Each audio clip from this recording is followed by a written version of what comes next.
Good morning, everybody. How are you guys doing today? Good? Yeah.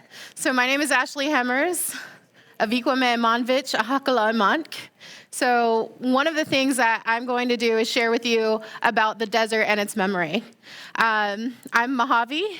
I'm from Avikwame, which is Spirit Mountain, which is about 40 minutes south of here, right in the desert canyon that the last speaker was talking about. I believe we have some slides that are coming up, right? And so I wanted to talk a little bit about co-stewardship, place, and position, because when we think about co-stewardship, we do the things that we think about in terms of building relationships with nature and building relationships that can help us engage and live with it. This slide area shows where I'm actually from. It shows Avikwame, and it's a large, expansive place. And for Mojave people, we believe we came from that mountain. And so for Pipa Ahamakav, people of the river, we believe that we were built out of the clay and the mud of the Colorado River, and that the mountains and the animals and the relatives were all here before us. And so the plants, the birds, the insects, the scorpions, the Gila monsters, all of those things are part of my natural landscape, my natural habitat. And one of the things that we do from a very young age for our children is we teach them those things when they're small. We teach them how small they are in comparison of their natural landscape, of their natural being. And we share it through indigenous ecological knowledge, through shared story, so that when they grow, they have deeper conversations about what their interaction with their environment means and how that's impacting everything we have to live around. And so I'm going to take you down a little bit of positionality in terms of what we can think of when we think of the history of the Mojave Desert. There's 3 pictures here. They're kind of small, but we're going to talk a little bit about the Vanishing Indian, Sin City, and the Antiquities Act. So around the turn of the 20th century, there was this notion called the Vanishing Indian. There were so many people moving into the American Southwest that we didn't know if Mojaves or other people who look like me were going to be around because of assimilation, because of interaction, because of policies meant to hurt my people, because of policies meant to remove my people. Those are things that are part of American history. And so the first picture is a picture from the Library of Congress and it's entitled Musa, which is Mojave Girl. And it's from a very well-known historical photographer of Native Americans called Edward S. Curtis. And when we think of the vanishing Southwest and the vanishing natives of the Southwest, oftentimes this picture of the Mojave girl is posted. But one of the things that we like to tell people or share with our friends is that Musa was actually an entrepreneur. She was a businesswoman. The railroad is close to where my village is. And so when Edward S. Curtis made his way to Mojave territory, he was looking for people who look like me. And at that time, we did what we do now. We go to coffee shops. We go to railroad stations. We have cell phones. We weren't set aside into our villages, not unknowing that there were other folks who were there. So when we think of these Indian territories, we have to think of them not as separatists, but as engaged ways of people interacting with one another and building those relationships. And so for him, his vision of capturing the Mojave people is actually asking someone, hey, would you dress up in your regalia? Would you wear your regalia so I can take a picture of you? Because at the beginning of the 20th century, it was a scare that there would be no more Mojaves in the way that we were living before then. Fast forward 100 years and I'm still here dressed as a Mojave living on my homelands, right? So people don't really know too much, right? Needless to say, that second picture is very instrumental for Las Vegas because that's a picture of the Fremont Depot, which is the railroad station a couple of blocks from here. So when we think about the place and the position of the desert, there were people migrating into the desert 100 years ago, 150 years ago, and we were having these same discussions about the vanishing Indian and the environment and what revolution or industrial revolution or technology was going to do with it. The final picture there is of President Theodore Roosevelt, who signed the Antiquities Act. Has anyone ever heard of the Antiquities Act? Probably in like 8th grade government, right? And what the Antiquities Act did was that it allowed the federal government to protect large parcels of public land for public trust. And that's something very familiar with Indian communities, because when we made our negotiations with the federal government, when we became government to government, when we built our government-to-government relationship with the federal government told us that, hey, we will put these lands in trust as part of the United States, and we will protect them in the way so that we can keep them stable for the whole country, right? And so for us, we're like, okay, cool, they're in trust. We're still going to have this conversation. And so the Antiquities Act came about because those public trust lands were then looked at as a place for easily establishing development in what looks like non-existent barren land, right? Hey, government, can I put something here to help develop a railroad, to help develop technology, to help develop energy?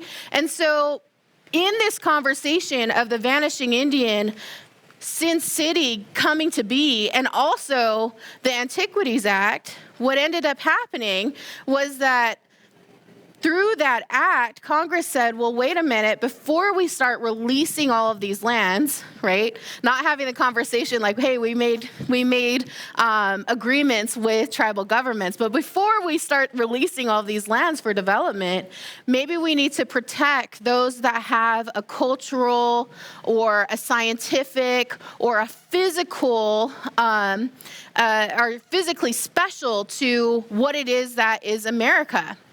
And so this Joshua tree is the largest Joshua tree in the state of Nevada. And it is located only 30 minutes south of where we are right here. Now, Joshua trees take 2 to 3 inches of water a year. This Joshua tree is 24 feet high, so it's a 2-story Joshua tree. It's 28 feet wide. And so from what we can understand about this Joshua tree is that it's around 96 to 150 years old. And when we think about how we protect things like this, we use it with the Antiquities Act. Is it cultural? For me, as a Mojave woman, that's medicine to me. We teach our children how to use its roots so that they can heal. It provides us shade. And culturally, we have stories about the resilience it takes to live in the desert. 32 species of birds live in the Joshua tree from our stories. 32 birds, all at once. And so when we think about the cultural significance, yes, there's a cultural significance. When we think about the scientific significance, how did a Joshua tree live for 150 years in one of the most drought-ridden areas in the American Southwest and be undiscovered until 2020, right? So when we think about the memory of the desert has so many secrets. And when you are building a relationship with the desert, it allows you to build that memory with it, because our short period of time is this small in comparison to everything else that the desert protects. A Joshua tree is one of the younger trees in the Mojave Basin. Mesquites can grow even older. Willow, cottonwood, they all build there. And so when you think about people's time frame within that environment are very small. And that's what we teach our little guys when they're growing up. So we tell them, when you walk with the land, know that you're only a visitor, because people or our relatives, our Joshua tree relatives, are going to be here much longer than you. So think about the responsibility that you have to help them continue their journey with the desert when you are long gone, when your children are here, when your grandchildren are here. Now, the third aspect of the Antiquities Act, because we hit culture, we hit science, is physicality, right? The position. Can we use this act to protect a 150-year-old tree? For many people, when they look at a tree, they're like, well, we'll just grow another one. Yeah, in 150 years on 2 and 3 inches of water, that's pretty hard to do, right? And so what we know as indigenous knowledge, and some people call, aspects of it science, is that we can move. Right? We can use our arms and our legs to move away from all of the things that don't necessarily have to harm people. And for indigenous communities who have been found to have been protectors of 80% of the remaining world's biodiversity, 80% in the world are protected by indigenous cultures and peoples like mine. Pipa, Hamakaf, people of the river, people who understand not why they know that the river is important, but people who have stories and history that remind us that we are younger siblings of that river, that we are caretakers of that river, and that we have a responsibility. And you might feel a calling towards that. You might feel a calling towards that when you come to my homelands and go into the canyons and visit the Grand Canyon, visit the Havasupai and the Wallapai who continue to live there in an indigenous way, and then come south through the canyon, through Black Mountain, who continue to steward that land, to have the relationship with that land. And the easiest way that I can help explain that is for a parent to a child. That's what stewarding is. Not that we're the parent, but that the earth is our parent. It gives us life. Without water, we don't have life. Without the sun, we don't have warmth. These are realistic, tangible things in indigenous mindsets that still continue to be taught in my homelands throughout. And this is why I'm here sharing it with you. So I wanted to give you a little framework because when I'm not taking pictures of Joshua trees. I am a policy provider and advocate, and I also work with my nation to help continue these conversations with the federal government. Because one of the things we know about American society is that we grow at a rapid rate. And so sometimes we forget those agreements that we've made with governments like mine, and we forget the responsibility that those agreements hold for protecting the things that we all can hold in trust together. And so I call it leading with merit. And the first part is identifying where you fit in it. Me. Where am I? Do I have good medicine? Am I walking in a good way? Do I know my environment? Do I know where I'm living? Do I know the resources I use? Do I know how I got here? Do I know who lived here also? Do I know if that is, sacred land, if it's not sacred land, if it's common use? These are things that we have to think about if we're going to lead with merit. The second part of that target is to reclaim. All right. So sometimes when we have dialogues about the environment, it becomes so big that it's like, what am I supposed to do to help this situation? I don't take a straw, right? That's my, I won't do that, or I'll recycle, I'll do that.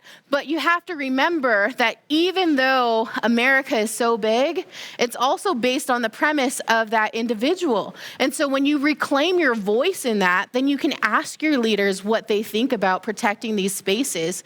Are they protecting spaces with cultural, physical, or scientific necessity? Are they interested in that? Do they know about these things? That's how we can engage together. And when we start to reclaim that process, then guess what? Leaders who are responsible for looking at policy, who are responsible for leading to overcome something, when you're driven with a goal, you're often tunnel vision, right? You're often thinking, how do I get to that next step?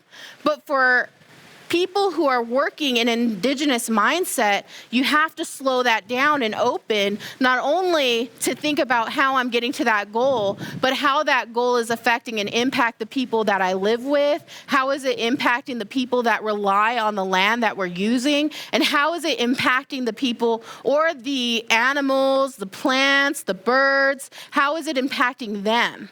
All right? And when we get there, it becomes less of a this or a that and more of a how do we do this? And that's why we're here having events like this, because we're talking and we're sharing about how we do that. And one of the ways that we can is through impacts by asking leaders to think about how they're reclaiming their place and their responsibility with those older agreements to protect this land and to steward it alongside one another.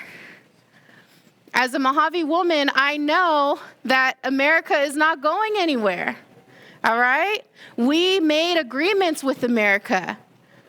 America made agreements with us.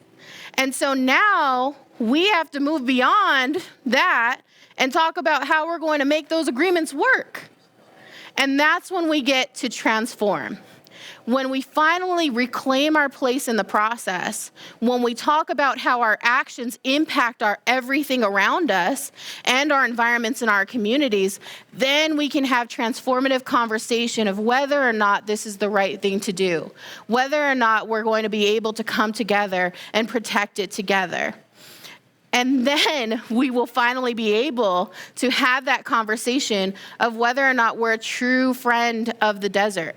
This picture was put in the LA Times. I love this picture, and it was recently posted in 2022, but it is a place called Avikwame. It's a sacred place to my people. My people believe that we came from this mountain.